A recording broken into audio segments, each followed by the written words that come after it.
मेरे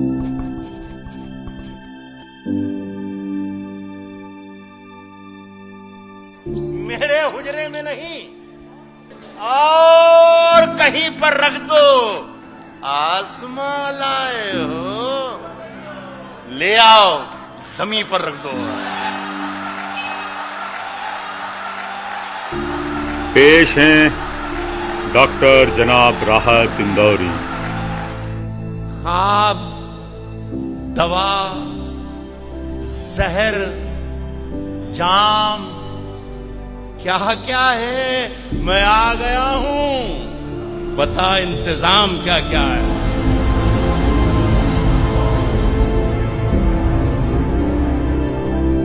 रिफतुल्लाह कुरैशी के मजले बेटे ने ख्वाब बुनना शुरू कर दिए थे। हालात ठीक नहीं थे, गुर्बत थी, तंग रास्ते थे, पर ख्वाब थे। पसीना था, मेहनत थी, लगन थी। उर्दू के कई अखबार रिसाले घर आया करते थे। बस यहीं से राहत कुरैशी का राहत इंदौरी करवट लेने लगा। मुझे बहुत सी जो चीजें बचपन की याद रही हैं, उनमें वो मकानात भी मुझे आज भी याद हैं कि जब मैं जमीन पर सोता था तो आसमान मेरी छप्पर से कहीं कहीं पेवन उसके नजर आते थे। तो मैंने ये इस तरीके की जिंदगी गुजारी थी अपने बचपन में। नयापुरा के सरकारी उर्दू स्कूल में कलम कागज से पहली मुलाकात हुई। शायद राहत इंदौरी के नन्हे कदमों का फैज है वही रानीपुरा आज भी शायरी का दीवाना है, और राहत इंदौरी का भी। किसने दस्तक दी है दिल पर, कौन है? आप तो अंदर हैं, बाहर कौन है? रानीपुरा मेरे लिए बिल्कुल दिल्ली की जामा मस्जिद की सीढ़ियों की तरह था, जो वहां के बड़े लोग बैठते थे। इसलिए मैंने ये शेर कहा था कि मेरी दिल्ली मेरा रानीपुरा है, मेरी दिल्ली मेरा रानीपुरा है, गली में कुछ सुखनवर बैठते हैं। तो एक छोटी सी गली है, उसमें हम बैठकर सीखते थे, यही सीख रहे। अब राहत कुरैशी कॉलेज में थे, लफ्ज से लफ्ज टकराने लगे थे। फिर कवाल किशन बेताब उन्हें रानीपुरे की बज़्म अदब लाइब्रेरी में ले गए और वहां खड़ा कर दिया। बज़्म अदब से आधी सदी पहले निकली आवाज आज हिंदुस्तान ही नहीं दुनिया में सुनाई दे रही है। सिर्फ मुशायरे का वकार नहीं है, उसकी पहचान बन गई है। कश्ती तेरा नसीब चमकदार कर दिया, कश्ती तेरा नसीब चमकदार कर दिया। इस पार के थपेड़ों ने उस पार कर दिया। दिलचस्पी क्योंकि मेरी लिखने पढ़ने में शुरू से बचपन से रही थी, तो मेरी दिलचस्पी का सामान था। तो मैं फिर चारों तरफ देखना ही मैंने बंद कर दिया। अलबत्ता मेरी जो पहला शौक था पेंटिंग का, वो मैंने जारी रखा था। पेंटिंग कमर्शियल करता था, मेरा बिजनेस बन चुका था उस जमाने में। असल में शायरी और पेंटिंग मैं समझता हूँ ये दोनों जुड़वा बहने हैं। किसी की एक लाइन है कि हर आदमी में होते हैं 10-20 आदमी, तो मेरे अंदर भी वो दोनों एक साथ पल रहे थे और एक साथ परवरिश पा रहे थे। तो ये दोनों एक साथ पल रहे थे और ये दोनों बरसों तक साथ रहे और बड़ा समझौता रहा, बड़ा कॉम्बिनेशन रहा, कोई लड़ाई झगड़ा नहीं हुआ। लेकिन अचानक मुझे ऐसा लगा जैसे शायर ने ऐलान कर दिया कि मैं हूं, अकेला मैं हूं, और इस जिस्म पर, इस दिमाग पर, इस सोच पर सिर्फ मेरा हक है।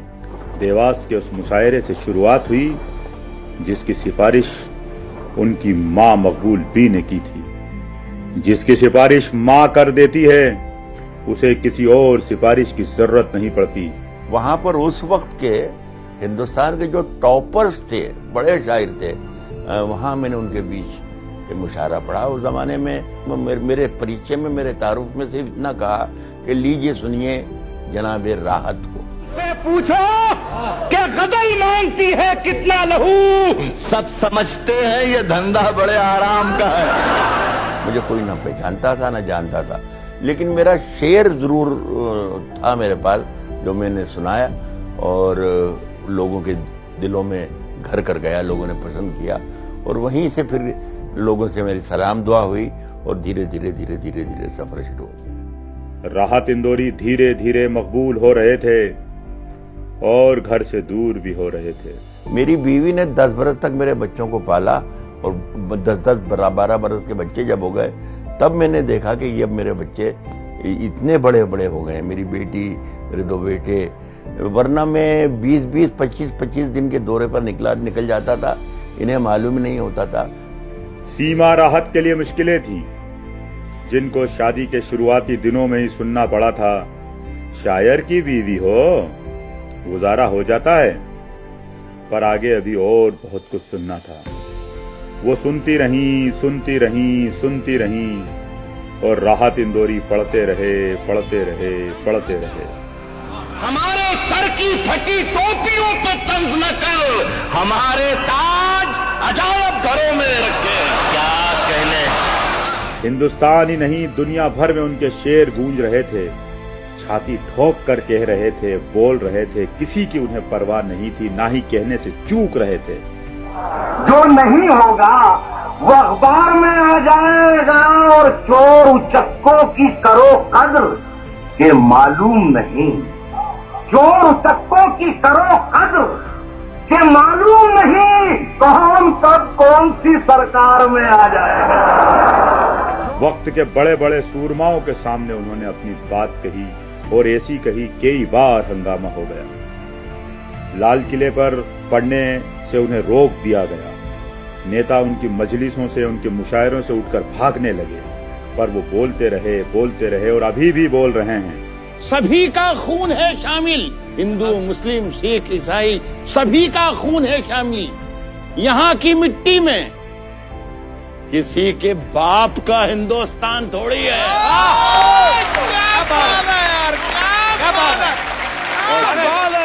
ये वो आवाज है जो हिंदुस्तान की आवाज है, जो कह रही है राहत इंदौरी जिंदाबाद, राहत इंदौरी जिंदाबाद, राहत इंदौरी जिंदाबाद।